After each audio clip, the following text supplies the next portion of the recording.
paz do Senhor para os irmãos, estamos em mais uma lição da nossa Escola Bíblica Dominical, hoje lição de número 2 do nosso segundo trimestre de 2020. Para hoje estudaremos a sublimidade das bênçãos espirituais em Cristo. E já nesse tema da nossa lição, quero destacar a palavra sublimidade, que significa superioridade das bênçãos espirituais, em detrimento, claro, das bênçãos materiais. É sobre isso que nós estaremos estudando nessa manhã. Nosso texto áureo se encontra em Efésios, capítulo 1, versículo 3. A palavra diz assim: Bendito Deus e Pai de nosso Senhor Jesus Cristo, o qual nos abençoou com todas as bênçãos espirituais. Destaco aqui também essa palavra. Nos lugares celestiais, outra palavra importante, em Cristo. Efésios 1, 3.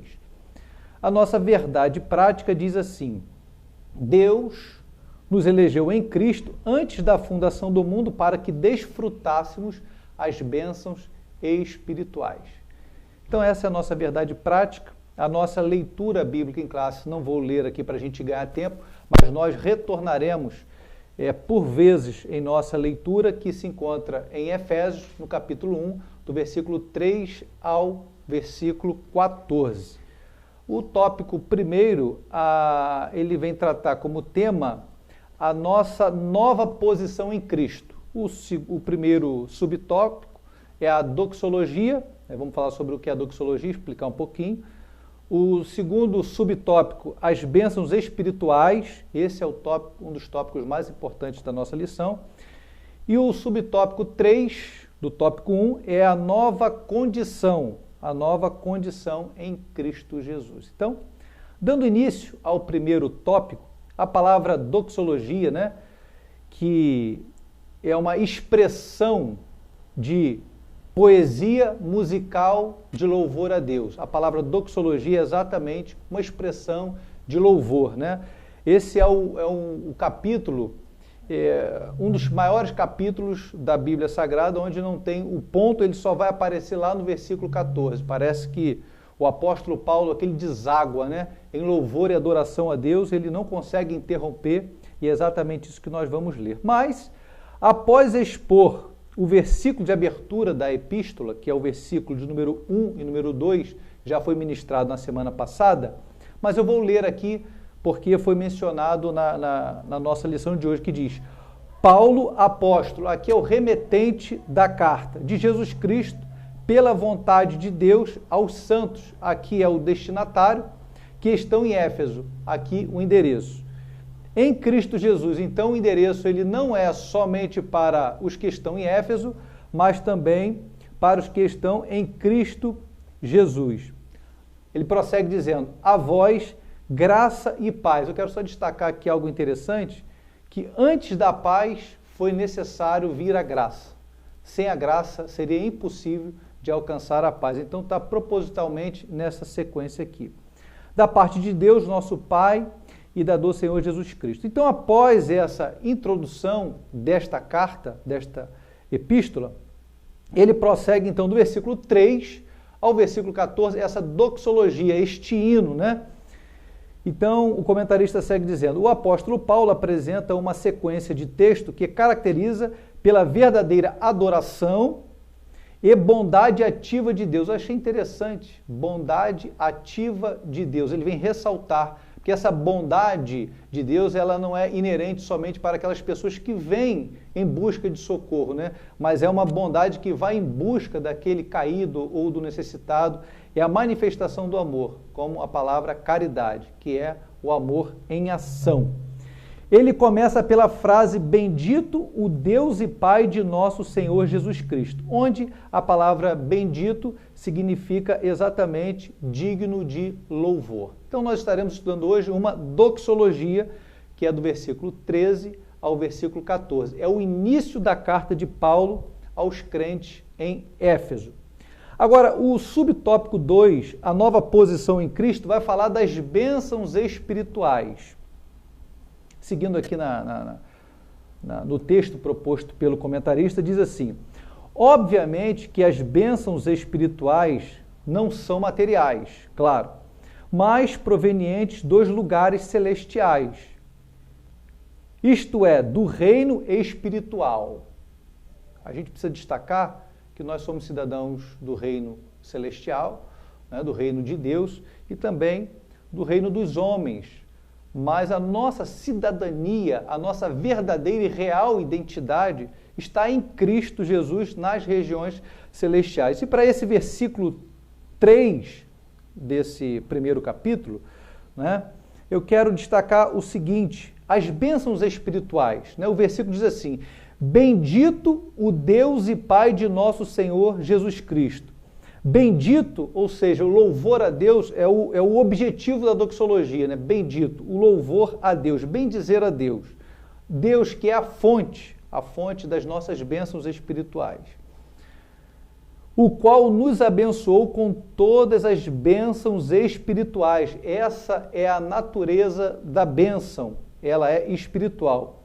Nos lugares celestiais em Cristo Jesus. Então, a gente precisa entender que esse versículo, ele vem contrapor a teologia do triunfalismo, do materialismo, até da falsa prosperidade, aonde Deus ele nos assegura e assevera que as nossas bênçãos espirituais, e elas estão nos lugares celestiais. Eu quero deixar um versículo já para essa nossa primeira meditação, que está aqui em 2 Coríntios capítulo 4, versículo 18, que diz: não atentando nós nas coisas que se veem, mas nas que se não veem, porque as que se veem são passageiras, temporais, mas as que se não veem são eternas. Então, aqui já começa aludindo a nossa percepção, a nossa atenção, atentando, né, para as coisas espirituais. Por quê? Porque as coisas que se veem, elas são passageiras, efêmeras, né? Como Jesus disse, a traça corrói, a ferrugem corrói, a traça consome, né? Os ladrões minam e roubam, mas as espirituais são eternas, estão em Cristo, guardadas em Cristo. Elas são sublimes, é exatamente o decorrer dessa doxologia que nós vamos ver essa sublimidade, ou seja, a superioridade das bênçãos espirituais alcançadas em Cristo Jesus, né? Então, nos lugares celestiais, o nosso nome, a nossa cidadania e o nosso Pai, ele é dos céus e não da terra. Eu quero destacar que nós, como crentes cristãos, nós não podemos perder a nossa intenção, a nossa filosofia de peregrinos e forasteiros aqui na terra. Não podemos nos enraizar definitivamente aqui na terra. Acabamos de passar agora pela Páscoa, e me faz lembrar que no Êxodo, o povo de Israel deveria comer o cordeiro pascual assado com pressa, com um cajado na mão, com seus cintos afivelados, pronto para a partida. Né? Esse sentimento de peregrino e forasteiro, alguém que está alcançando uma pátria melhor, como Abraão, né? Nós devemos ter este mesmo sentimento. Então, nossas bênçãos, elas são espirituais nos lugares celestiais. A nossa bênção maior, a nossa glória maior, ela está nos lugares celestiais, aonde o nosso Deus está, habitando para todo o sempre. Seguindo aqui, ele vai começar a explicar quais são essas bênçãos espirituais, porque ela é muito maior, porque essas bênçãos do Antigo Testamento, elas eram era relacionada à terra, as bênçãos para Abraão, para Israel, estavam relacionadas às questões da terra. Mas agora, para a igreja, as bênçãos elas são espirituais. Ele começa a desenvolver aqui, explicar que bênçãos são essas. Então vamos lá. No versículo de número 4, vai dizer o seguinte: tais como Deus nos elegeu para sermos santos. Aqui ele começa, o apóstolo Paulo, a destacar quais são as bênçãos espirituais. A primeira, ser santo. Vamos acompanhar aqui no versículo de número 4, que diz: como também nos elegeu. Elegeu aqui é exatamente a palavra escolha. Deus nos escolheu antes da fundação do mundo, para que fôssemos santos e irrepreensíveis diante dele em amor. Então a primeira bênção espiritual, que essa doxologia, este hino de louvor a Deus, né, a gente observa que é exatamente pelo motivo de agora sermos santos em Cristo. O que a palavra santo significa? Diferente de ser perfeito, a palavra santo significa separado. É aquele que agora está numa outra direção. É alguém diferente. Agora é alguém salvo em Cristo, é separado da condenação. Então, olha a sublimidade, das bem-aventuranças espirituais. Então, santo é a primeira bênção espiritual que o apóstolo Paulo destaca na sua doxologia, ou seja, novo caminho. Nós temos agora um novo caminho, porque outrora todos nós estávamos perdidos, como Jesus mencionou em Mateus no capítulo 7, o caminho largo, que ele é atrativo na primeira impressão, porém é um caminho que conduz à perdição, mas o estreito é o caminho que conduz à salvação. E Jesus disse, deu um conselho, entrai pelo caminho estreito. Então a primeira bênção espiritual desta doxologia é santo. Na sequência da nossa lição, ele vai dizer a segunda bênção espiritual. Ele nos predestinou para sermos filhos de Deus. No versículo 5 do primeiro capítulo da carta aos Efésios, ele vai dizer o seguinte, e nos predestinou. Esse nós aqui é a igreja. Então, Deus ele predestinou a igreja, não alguém de forma individual, como se Deus estivesse escolhendo, fazendo acepção ou uma escolha individual de cada um. Não, a predestinação de Deus ela é coletiva, é para a igreja. Nos predestinou para filhos de adoção. Olha que interessante, a segunda bênção espiritual, porque nós devemos muito mais do que Israel, também cantar louvores a Deus, olha a sublimidade. Agora, nós somos filhos por adoção. Isso aqui não é direito, mas é graça. Foi Deus quem nos predestinou, Deus quem nos escolheu, é a graça de Deus manifestada. Foi uma opção, e não tinha obrigação. Determinado tempo da história, não é que Deus ficou com peso na consciência ou com pena do ser humano, que estava se perdendo. Não foi esse o motivo.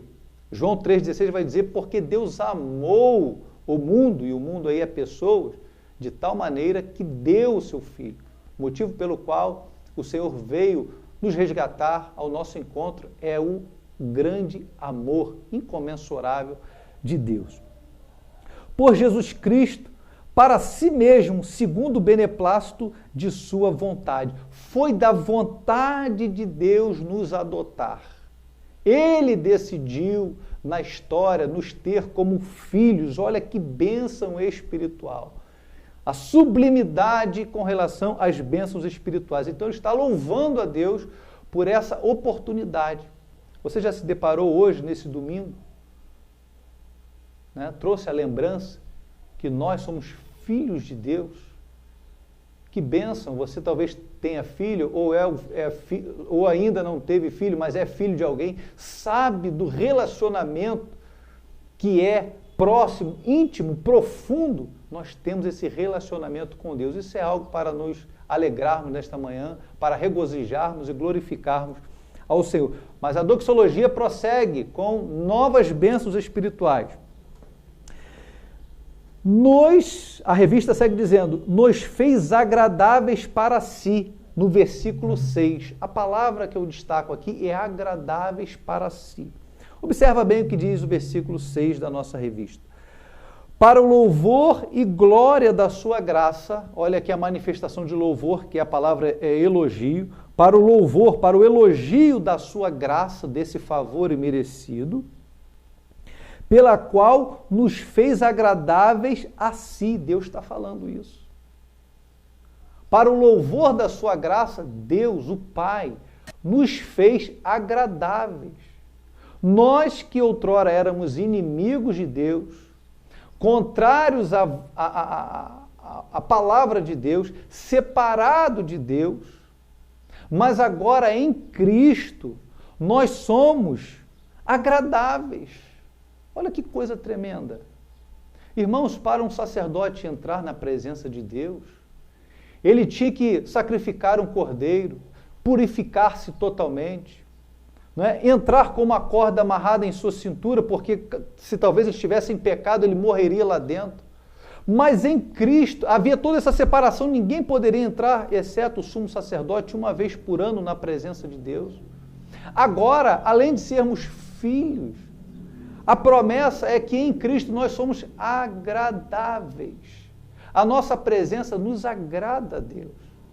Ele fica como que se estivesse regozijando com a nossa presença, com o que nós somos agora em Cristo Jesus, removida a culpa, removida a sentença, removida a cédula que era contra nós, agora nós somos agradáveis. Por isso nós podemos entrar na presença de Deus pelo novo e vivo caminho, como diz lá a carta aos Hebreus, entrar livremente, sabemos que estaremos na presença de um rei que na realidade é o nosso Pai, em quem nós somos agradáveis.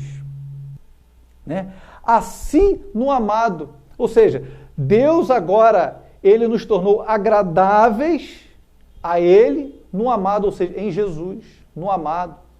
Em Jesus nós nos tornamos amados. Por isso Paulo está desencadeando, ele não consegue nem pontuar este capítulo, porque são tantas maravilhosas bênçãos, incontáveis. Há um hino da harpa que diz, conta quantas bênçãos são recebidas da divina mão, é o que o texto aqui está dizendo. Essa bênção espiritual é que nos tornamos agora agradáveis em Cristo Jesus. A nossa lição segue dizendo que remiu-nos, ou seja, libertou-nos por meio do sangue de Cristo. A referência que ele dá aqui é o versículo número 7, acompanhando aqui, estou fazendo um paralelo da revista com a Bíblia Sagrada. O versículo 7 vai dizer que em quem temos a redenção. A palavra redenção aqui é justamente salvação. Pelo seu sangue, a remissão das ofensas segundo as riquezas da sua graça. A grande bênção espiritual aqui, sem dúvida, é a nossa libertação. O texto vai dizer que a nossa redenção, ou seja, a nossa salvação, foi porque Cristo comprou com o teu sangue, nos tirou da nossa dívida, que ela era impagável. Por isso, quando Jesus, antes de expirar na cruz, ele disse, Tetelestai. A palavra significa consumado, ou paga está a dívida. Havia uma dívida impagável. E quando alguém devia a uma outra pessoa nesse período do Império Romano, a pessoa que tinha o crédito da dívida poderia solicitar os oficiais e pregar na porta daquele que devia a cédula que era contra aquele que devia. Mas diz a palavra de Deus que ele cravou na cruz a cédula que era contra nós, pregando ali toda a nossa dívida impagável. Ele pagou a nossa dívida, nos libertando do mundo, mas ele foi mais adiante. Ele, além de libertar, porque alguém muito rico poderia libertar um escravo pagando com dinheiro e apenas tornar livre, mas ele, além de tornar livre, ele agora nos adota como filho. Então a bênção espiritual nessa doxologia aqui é a grande libertação. Éramos escravos do pecado, éramos escravos do mundo, éramos escravos do diabo, mas Cristo Jesus nos comprou com teu sangue maravilhoso, né? E após ser liberto, ele decidiu nos adotar. Olha que bênção espiritual tremenda, muito superior às bênçãos materiais. Por isso, Paulo vai dizer que aqueles que esperam em Cristo Jesus somente nesta vida são os mais miseráveis dos homens, por causa desta glória, este presente que temos em Cristo Jesus. A doxologia prossegue dizendo, numa nova bênção espiritual, é que ele acolheu-nos por sua vontade redentora, versículo 9. Olha que interessante, eu peço a sua atenção para este versículo agora. O versículo de número 9 da nossa carta aqui, que estamos lendo. Vai dizer o seguinte, descobrindo-nos o mistério da sua vontade, segundo o seu beneplácito que propusera em si mesmo, descobrindo-nos o mistério da sua vontade. Que mistério que estava escondido é este? Porque Deus, em sua onisciência e onipotência, permitiu criar seres humanos que automaticamente cairiam no pecado. Deus sabia disso. Porque Deus permitiu que o homem caísse no pecado, criando o homem que pudesse escolher o pecado. Porque Deus, então, permitiu o andamento desta maneira da sociedade dos homens, se desviando de Deus, sendo necessário Cristo vir para morrer na cruz. Qual é o mistério por trás disso? Muita gente pergunta, Deus não poderia ter feito logo homens perfeitos de tal maneira que seria improvável ou impossível de pecar? Porque Deus permitiu que o pecado entrasse no mundo. Você já parou para pensar nisso? Né? Como disse aqui, né? O nosso comentarista, a palavra que eu quero destacar aqui é misericórdia. A bênção espiritual aqui que eu quero destacar é a misericórdia. Por quê? Qual foi esse mistério da sua vontade? Está aqui no capítulo 11, versículo de número 30 ao 32, que diz: porque assim como também vós antigamente fostes desobedientes a Deus, aqui o apóstolo Paulo está falando dos gentios. Outrora, nós, os gentios, é que éramos desobedientes a Deus. Mas agora alcançastes misericórdia pela desobediência deles. Ou seja, por causa da desobediência dos judeus, nós, os gentios, alcançamos a misericórdia. Assim também estes agora foram desobedientes. Quem? Os judeus. Para também alcançarem misericórdia, para que pela misericórdia a vós demonstrada. Ou seja, nós fomos desobedientes no passado para alcançar a misericórdia. Os judeus estão sendo desobedientes hoje para alcançar a misericórdia. Agora, olha a sublimidade do versículo 32. Eu chamo sua atenção para este versículo. Porque Deus encerrou a todos debaixo da desobediência. Olha que coisa tremenda. Tudo o que acontece está no controle de Deus e nos propósitos de Deus. Deus encerrou a todos debaixo da desobediência. Foi propósito de Deus encerrar todos debaixo da desobediência. Para quê, pastor Van Cleer? Para com todos usar de misericórdia. Deus, ele desejava manifestar o seu amor em misericórdia. Deus, ele desejava demonstrar o seu amor perdoando. Parece que para Deus não bastava ele simplesmente dizer que amava, era necessário morrer de amor, demonstrar esse amor. Por isso, Paulo aos Romanos aqui, ele prossegue numa outra doxologia, ele vai dizer: ó profundidade das riquezas, tanto da sabedoria como da ciência de Deus, quão insondáveis são os teus juízos e quão inescrutáveis os teus caminhos, porque quem compreendeu o intento do Senhor? Ele prossegue numa outra doxologia, mostrando que foi propósito de Deus o desejar demonstrar a sua misericórdia, morrer por amor. Que coisa gloriosa! São as bênçãos espirituais. O objetivo de Deus era demonstrar a misericórdia, né? Sabemos que na cruz a misericórdia triunfou sobre o juízo. Mas prosseguindo aqui para a nossa lição, a próxima versículo da nossa revista, ela vai ressaltar o seguinte: a outra bênção espiritual na doxologia é: revelou-nos a palavra da verdade. A outra bem-aventurança aqui, a outra bênção espiritual foi e é, sem dúvida, a palavra da verdade. Vivendo em um mundo tão conturbado, com tantas filosofias, tantas verdades, tantos direcionamentos, nós fomos alcançados com a bênção, com esta bênção espiritual, que é a palavra da verdade. Jesus é aquele que se coloca de pé no meio de tantas filosofias e diz: eu sou o caminho, no artigo definido, dizendo que não pode haver outro. A verdade, também artigo definido, e a vida. Ele não é uma possibilidade, ele é o. Isso nos traz uma segurança, né? E aqui segue uma sequência maravilhosa: em quem também estais, versículo número 13, em quem também estais depois que ouvistes a palavra da verdade. A palavra da verdade é, sem dúvida, uma bem-aventurança para nós. Por isso, ele prossegue na doxologia falando do Espírito Santo, só que eu não vou falar nesse primeiro momento, porque o comentarista, ele pula agora, vamos pular aqui para o tópico 3, que vai falar sobre o Espírito Santo, penhor da nossa herança. Mas lá na carta aos Efésios, na sua doxologia, ele vai falar sobre duas bênçãos espirituais, que é justamente o selo do Espírito Santo, é esta bem-aventurança, e também o penhor da nossa herança, que é o Espírito Santo. No finalzinho, já chegando para o final da nossa revista, o Espírito Santo como penhor da nossa herança, o selo do Espírito Santo.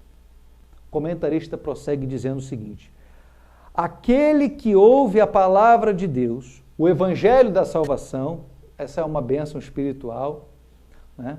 Aquele que ouve a palavra de Deus, o evangelho da salvação. Observa comigo o versículo de número 13, que nos diz o seguinte: a sequência, em quem também vós estáis, nós estamos no presente agora, depois. Observa que para estar em Cristo é necessário, antes disso, acontecer alguma coisa. O que é? Depois que ouvistes.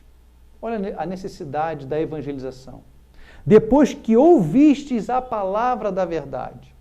O selo do Espírito Santo, ele só é recebido depois que nós recebemos a palavra da verdade. Por isso a necessidade de compartilharmos, né, através das redes sociais, pessoalmente, a palavra da verdade. Porque para se ter este selo do Espírito Santo, para estarmos em Cristo, é necessário primeiro ouvir a palavra da verdade. O evangelho da vossa salvação. E tendo também nele crido. Observa que essa predestinação, ela contrapõe as realidades da palavra, porque diz que primeiro se ouve, antes de ser selado pelo Espírito, é necessário ouvir, mas também nele crer. Por isso é a condicional de João 3,16, para que todo aquele que nele crê. Jesus veio para os que eram seus, mas os seus não receberam, mas a todos quantos o receberam, deu-lhes o poder de serem feitos filhos de Deus. Foste selado. Então observe a sequência. Primeiro ouviste a palavra da verdade, tendo nele também crido, foste selado com o Espírito Santo. Para receber o Espírito Santo, este selo, essa palavra, ela talvez não faça muito sentido para os jovens de hoje em dia, mas aqueles que trabalhavam com cartas antigamente sabiam que o selo, ele era uma chancela, uma garantia de que a carta chegaria protegida, guardada, selada a quem a receberia. Mas o selo, de uma maneira mais antiga, ela servia também para significar propriedade. Antigamente, quando os poderosos compravam, os reis, imperadores, compravam madeira de outros povos, até uma referência disto na Bíblia, compravam madeira, selava-se com o seu brasão, com o teu selo, as madeiras, para que os teus servos viessem buscar. Então, o selo é exatamente essa garantia de posse e proteção. Nos tempos bíblicos, o selo era usado como sinal de propriedade e posse pessoal. Por isso que o túmulo de Jesus, ele foi lacrado com um selo romano, né, com uma espécie de massa e carimbo ali, para que ele ficasse inviolável, mostrando que aquele espaço estava reservado para exclusivamente acesso do Império Romano. Olha que coisa gloriosa. Irmãos, para sabermos se alguém é propriedade de Deus, se alguém está em Cristo, é importante ressaltarmos que o sinal é o Espírito Santo. Então, para saber se alguém é posse de Deus, foi comprado por Deus, não é? Para que os outros saibam que ele é alguém de Deus, é necessário ter o Espírito Santo. Não somente para os outros saberem, mas para nós também. A Bíblia diz que o Espírito Santo testifica com o nosso espírito que somos filhos de Deus. Então, o selo é esta garantia. Então, aquele que tem o Espírito Santo, aquele que tem o brilho do Espírito, aquele que tem o fruto do Espírito, é exatamente alguém que foi carimbado. É o sinal distintivo de Deus, que é alguém pertencente a Deus. Né? Que coisa gloriosa. Agora, é necessário, sobretudo, né? Nós vamos falar mais à frente, estar em Cristo Jesus. O selo é essa garantia e proteção inviolável. Quando alguém sela aquele objeto, né, ou aquela pessoa, os escravos eram também selados por meio de tatuagem, para saber a figura ou a gravura de a quem ele pertencia, se tornava alguém, algo de objeto, de propriedade particular, e se torna inviolável. Nós também, o diabo não pode te tocar, o inimigo não pode te roubar, não pode, você se tornou uma pessoa inviolável, há um carimbo de Deus na sua vida. Fazendo menção também à Páscoa, né? Aqueles que tinham o sinal de Deus nos umbrais da sua porta, o anjo da morte passou por cima, trazendo livramento, mostrando que nada, nem ninguém pode tocar naquele que foi marcado, selado. E este selo é o Espírito Santo. Você pode dar glória a Deus por isso? Então, essa é a doxologia, prosseguindo aqui no texto, são as bênçãos espirituais. Saber que o diabo não pode nos tocar porque somos propriedade exclusiva de Deus. Agora, ainda no versículo de número 14 vai falar de uma outra bem-aventurança que é o penhor da nossa redenção. Observa o que diz aqui o nosso comentarista, né, sobre o versículo 14, que diz: o qual é o penhor da nossa herança para a redenção da possessão de Deus para o louvor da sua glória. No final da doxologia, no início ele fala, antes da fundação do mundo, ele vai falar dos propósitos de Deus, mostra aqui nessa doxologia a presença da Trindade, ele vai falar até o versículo de número 6, os propósitos de Deus antes da fundação do mundo, do versículo 6 até o versículo 12, aqui ele faz menção da obra vicária de Cristo na cruz, e agora o 13 e o 14 vai falar da obra, da conservação e do penhor que é a obra do Espírito Santo. Olha o que disse o comentarista aqui. A palavra penhor tem origem semítica e era usado nas transações comerciais para assegurar o preço ou garantia ou pagamento de algo. Paulo ensina que o Espírito Santo é a garantia de Deus que ele retornará. Explicando isso aqui a miúdos, de forma que a gente entenda. Antigamente se usava muito a palavra penhor, ainda hoje se usa, né? Na época que não tinha cartão de crédito e acabava às vezes os recursos em casa para comprar mantimento, estou dando um exemplo aqui, né?